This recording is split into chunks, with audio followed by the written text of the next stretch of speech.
ABP 24 news पर वक्त हो गया है दिन भर की 10 बड़ी खबरों का। दीनदयाल उपाध्याय की पुण्यतिथि को भाजपा समर्पण दिवस के रूप में मनाती है। इस अवसर पर प्रधानमंत्री ने भाजपा सांसदों को संबोधित किया।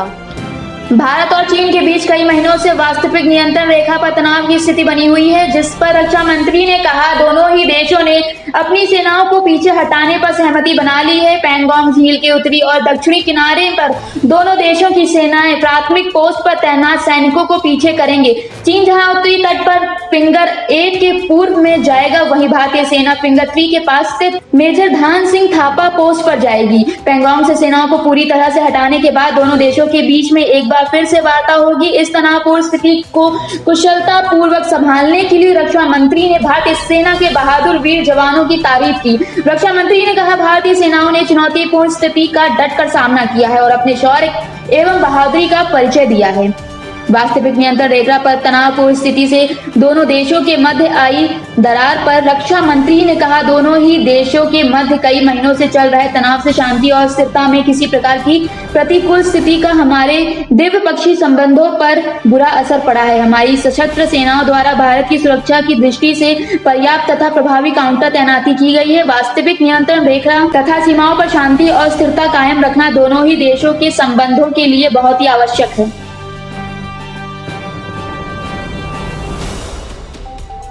पश्चिम बंगाल में विधानसभा चुनाव के मद्देनजर केंद्रीय गृह मंत्री कूच बिहार से भाजपा की परिवर्तन यात्रा के चौथे चरण की शुरुआत करेंगे। पश्चिम बंगाल में आगामी चुनाव के मद्देनजर सारी राजनीतिक पार्टियां पूरा जोर लगा रही हैं, तो वहीं राज्य सरकार और केंद्र सरकार के मध्य में आगामी चुनाव के मद्देनजर जैसी कोई जंग छिड़ी हो, जहां एक और ममता सरकार अपनी सत्ता बचाने का प्रयास में लगी हुई है, तो वहीं दूसरी ओर भाजपा अपनी सत्ता बनाने का प्रयास में लगी हुई है। इसके लिए भाजपा राज्य में परिवर्तन रैली निकाल रही है, जिसमें पहले भाजपा के अध्यक्ष जेपी नड्डा ने यात्रा निकालकर वहां मौजूद लोगों को संबोधित किया था, तो वहीं अब चौथे चरण की शुरुआत गृह मंत्री द्वारा की जाएगी। पार्टी के मुख्य प्रवक्ता अनिल बलूनी के अनुसार गृह मंत्री ठाकुरबाड़ी मैदान में जनसभा को संबोधित करेंगे। इससे पहले गृह मंत्री असम पहुंचेंगे, जहां वह पंडित दीनदयाल उपाध्याय को उनकी पुण्यतिथि के अवसर पर श्रद्धांजलि अर्पित करेंगे। आगे अनिल बलूनी ने बताया कि गृह मंत्री कोलकाता में साइंस सिटी सभागार में भी जाएंगे, जहां वह पार्टी के सोशल मीडिया स्वयंसेवकों के साथ बैठकर उन्हें संबोधित करेंगे।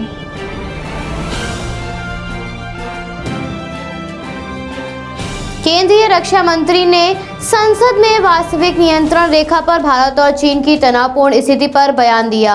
अपने संबोधन में प्रधानमंत्री ने विभिन्न मुद्दों जैसे लोकल फॉर वोकल, जनधन योजना, टेक्नोलॉजी, हर घर में शौचालय से लेकर भाजपा सरकार की विभिन्न उपलब्धियों का जिक्र किया।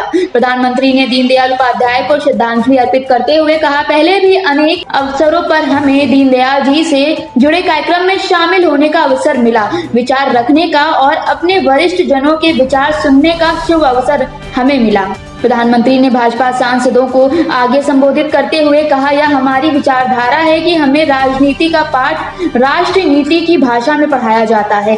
हमारी राजनीति में भी राष्ट्र नीति है। भाजपा में वंशवाद को नहीं, कार्यकर्ता को महत्व दिया जाता है। आगे प्रधानमंत्री ने कहा प्रणब मुखर्जी, तरुण गोगोई, एससी जमीर, इनमें से कोई भी राजनेता हमारी पार्टी या फिर गठबंधन का हिस्सा कभी नहीं रहा है, लेकिन राष्ट्र के प्रति उनके योगदान का सम्मान करना हमारा कर्तव्य है। हमारे राजनीतिक दल हो सकते हैं, हमारे विचार अलग हो सकते हैं, हम चुनाव में पूरी शक्ति से एक दूसरे के खिलाफ लड़ते हैं, लेकिन इसका मतलब यह नहीं कि हम अपने राजनीतिक विरोधी का सम्मान न करें।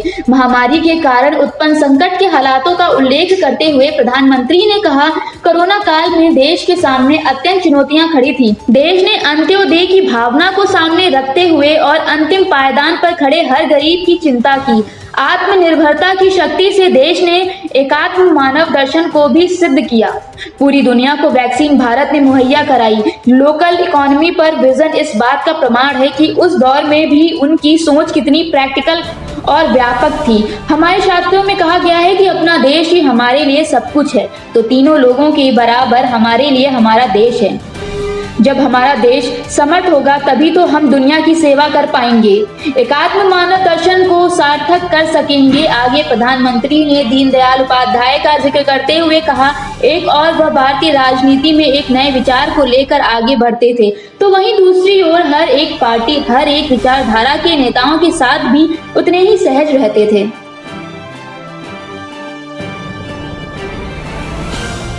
दिल्ली सीमा पर किसानों ने आंदोलन को तेज करने के लिए रेल रोको अभियान का ऐलान किया है। 18 फरवरी को पूरे देश में किसान रेल का संचालन ठप करेंगे। दिल्ली सीमा पर किसानों को विरोध प्रदर्शन करते हुए 75 दिन से ज्यादा हो गया है। किसान अभी भी अपने हक की लड़ाई के लिए दिल्ली सीमाओं पर डटे हुए हैं और सरकार के अड़ियल रवैये को देखते हुए किसानों ने भी आंदोलन को तेज करने की ठान ली है। 6 फरवरी को देशव्यापी चक्का जाम का आह्वान करने के बाद किसानों ने 18 फरवरी को पूरे देश में रेल रोको अभियान का ऐलान किया है। इस दौरान देश भर में रेल का संचालन ठप किया जाएगा। 12 फरवरी से किसान आंदोलन को तेज करने के प्रयासों में जुट जाएंगे। कल संयुक्त किसान मोर्चा ने सिंधु बॉर्डर पर बैठक आयोजित की थी, जिसमें आंदोलन के आगे की रणनीति पर चर्चा की गई, जिसमें रेल रोकने के प्रस्ताव को कारगर मानते हुए 18 फरवरी को रेलों का संचालन रोका जाएगा। किसान नेताओं के अनुसार सड़क रोकने के बाद अब आंदोलन के अगले चरण में रेलवे के पहिए को ठप करने की आवश्यकता है। 12 फरवरी को राजस्थान के सभी टोल प्लाजा टोल मुक्त करवाए जाएंगे। 14 फरवरी को पुलवामा हमले में शहीद जवानों के बलिदान को याद करते हुए देश भर में कैंडल मार्च का मशाल जुलूस और अन्य कार्यक्रम आयोजित किए जाएंगे। तो वहीं 16 फरवरी को किसान मसीहा सर छोटू राम की जयंती देश भर में मनाई जाएगी। जयंती के माध्यम से किसान अपनी एकता को प्रस्तुत करेंगे और 18 फरवरी को दोपहर 12 बजे से शाम 4 बजे तक के रेल रोको अभियान चलाया जाएगा। दोनों पक्षों के बीच में काफी समय से कोई वार्ता नहीं हुई है। 11 दौर की वार्ता के बाद किसान अगली बैठक के लिए सरकार के प्रस्ताव का इंतजार कर रहे हैं, लेकिन सरकार के जटिल रवैये को देखते हुए किसान भी दिन प्रतिदिन अपनी मांगों को मनवाने के लिए आंदोलन को धार दे रहे हैं।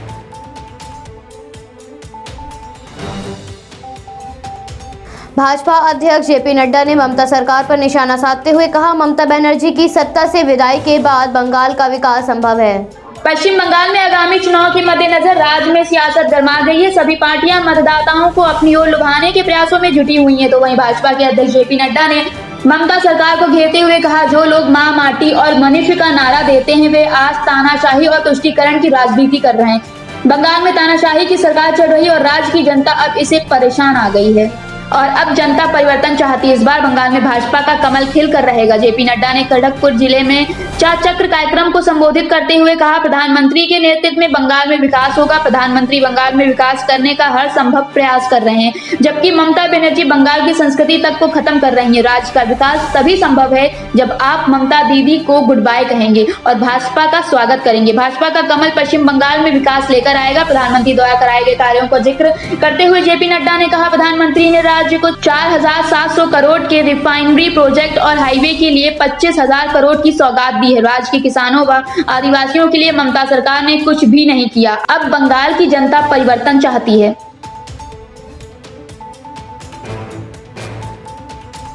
ऋषि गंगा में आई बाढ़ से अब तक निर्माणाधीन सुरंग में 3 इंजीनियर समेत 35 कर्मचारी फंसे हुए हैं, जिन्हें निकालने के लिए कड़े प्रयास किए जा रहे हैं। ऋषि गंगा में आई बाढ़ में अब तक 170 लोग लापता हैं, तो वहीं सुरंग में फंसे हुए करीब 35 मजदूरों को निकालने का काम चल रहा है। टनल में 34 शव निकाले जा चुके हैं, जिसमें से 9 शवों की शिनाख्त की जा चुकी, तो वहीं 12 मानव अंग क्षत विक्षत हालत में मिले हैं। मजदूरों के शव टनल और आसपास के क्षेत्रों में नदियों के किनारे से प्राप्त हुए हैं। उत्तराखंड के डीजीपी अशोक कुमार के अनुसार टनल में थोड़ा और आगे बढ़ा है काम, लेकिन अभी भी टनल पूरी तरह से खुला नहीं है। उत्तराखंड में रविवार को 10:30 बजे नंदा देवी ग्लेशियर फटने की वजह से धौली गंगा नदी में विकराल बाढ़ आई थी। हादसे की चपेट में सबसे पहले जल विद्युत परियोजना पर काम कर रहे श्रमिक आए और सभी लापता हो गए थे। ग्लेशियर फटने से मची तबाही से कई पावर प्रोजेक्ट पर भी असर पड़ा है।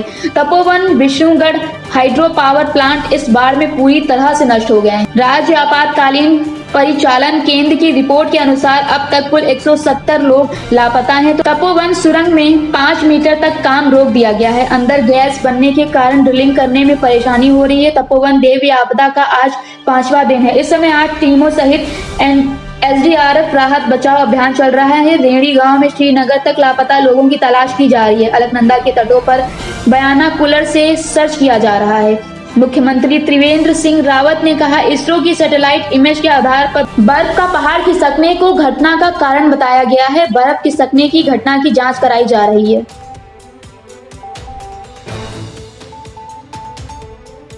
भ्रामक और भड़काऊ पोस्ट पर बढ़ रहे गतिरोध को लेकर केंद्रीय कानून मंत्री रविशंकर ने कहा, इंटरनेट मीडिया प्लेटफॉर्म का दुरुपयोग किया गया तो सख्त कार्रवाई की जाएगी। सोशल मीडिया प्लेटफॉर्म पर अफवाह फैलाने के साथ साथ हिंसा को बढ़ावा देने वाले पोस्ट को लेकर माइक्रो ब्लॉगिंग साइट ट्विटर और केंद्र सरकार में गतिरोध बढ़ता जा रहा है। जिस पर कानून मंत्री ने कहा इंटरनेट मीडिया का बहुत सम्मान करते हुए क्योंकि इसने आम लोगों को सशक्त बनाया है और डिजिटल इंडिया कार्यक्रम में सोशल मीडिया ने अहम भूमिका निभाई है और कोई जानकारी साझा करने के लिए भी यह बेहतर तरीका है। लेकिन अगर फर्जी खबरें और हिंसा फैलाने के लिए सोशल मीडिया का दुरुपयोग किया गया तो इस पर सख्त कार्रवाई की जाएगी। अभिव्यक्ति की स्वतंत्रता है, लेकिन अनुच्छेद 19A कहता है कि यह उचित प्रबंधन के अधीन है। फेसबुक, ट्विटर जैसे प्लेटफॉर्म पर व्यापार करते समय भारतीय नियमों का पालन करना चाहिए।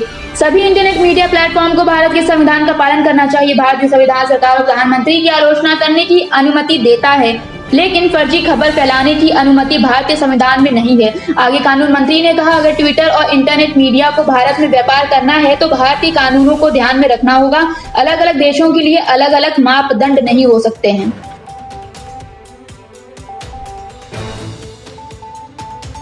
कांग्रेस के वरिष्ठ नेता गुलाम नबी आजाद का कार्यकाल 15 फरवरी को समाप्त हो रहा है, तो वहीं गुलाम नबी ने सदन में कहा अब लोग उन्हें कई जगहों पर देख पाएंगे क्योंकि अब वो फ्री हो गए हैं। गुलाम नबी की कार्यकाल की समाप्ति पर उन्हें भारत के राष्ट्रपति, प्रधानमंत्री समेत कई नेताओं ने विदाई दी थी। प्रधानमंत्री संसद में गुलाम नबी के यशस्वी कार्यकाल का जिक्र करते हुए भावुक हो गए थे।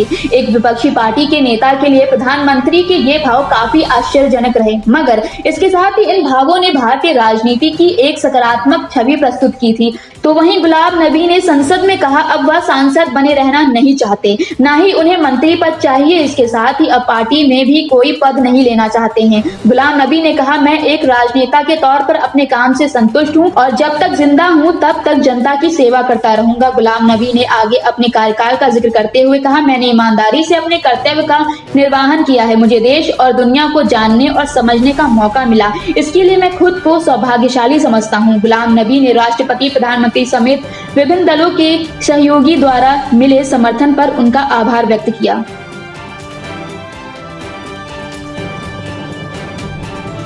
कोरोना के मामलों में 2 दिन गिरावट के बाद आज फिर बढ़ोतरी देखी गई है। केंद्रीय स्वास्थ्य मंत्रालय से प्राप्त जानकारी के अनुसार पिछले 24 घंटों में कोरोना के 12,923 मामले सामने आए हैं। कल ये आंकड़े 11,067 थे, तो वहीं पिछले 24 घंटों में 108 मौतें हुई हैं, जबकि कल मरने वालों की संख्या भी कम थी। 1,784 लोगों ने इस महामारी को मात दी है, जिसके बाद इस महामारी से स्वस्थ होने वाले लोगों का आंकड़ा लगभग 1,50,00,000 के पार पहुंच गया है और इस महामारी से मरने वालों का आंकड़ा लगभग 1,55,000 को पार कर गया है। अब तक भारत में कुल संक्रमितों की संख्या लगभग 1,08,00,000 के पार पहुंच गई और 70,17,114 लोगों को कोविड-19 का टीका लगाया जा चुका है। इस समय भारत में एक्टिव केस की संख्या 1,82,562 है।